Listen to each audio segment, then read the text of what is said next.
So I just imagine you probably have to try to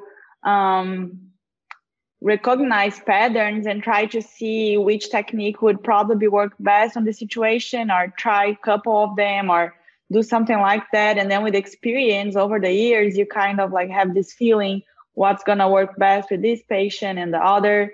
So like, do you teach this type of like these, I don't know if you could call it approach, but like trying to identify what would potentially works best on this situation?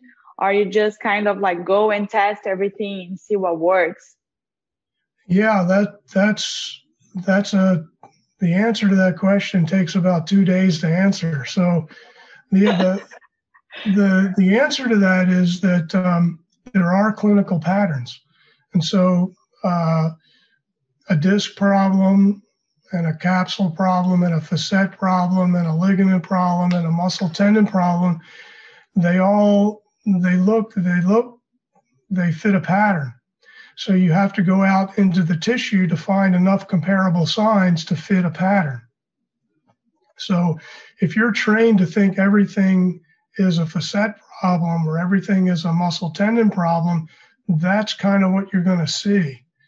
But if you're trained to think, well, it could be a disc and it could be a facet and it could be a ligament and it could be a capsule, each one of those has to fit a pattern. So I could do my objective evaluation, my subjective and objective evaluation, and I'll go, all of these comparable signs, they fit more of a disc problem today.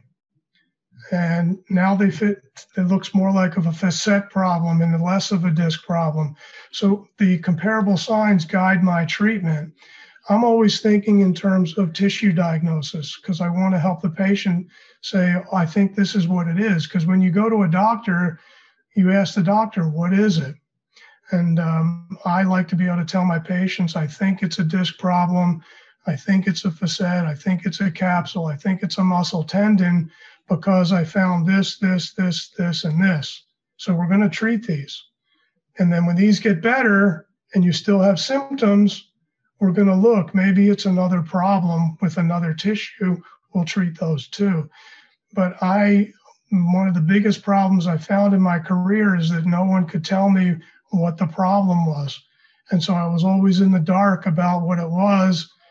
I was always treating symptoms and I was always being frustrated with my results. And that's where the curriculum heads, is when you are only treating symptoms, you're really going to go down an approach that is going to be very frustrating for you and the patient, because the patient's always going to complain about something.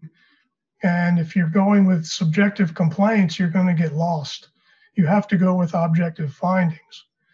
And that's what I teach.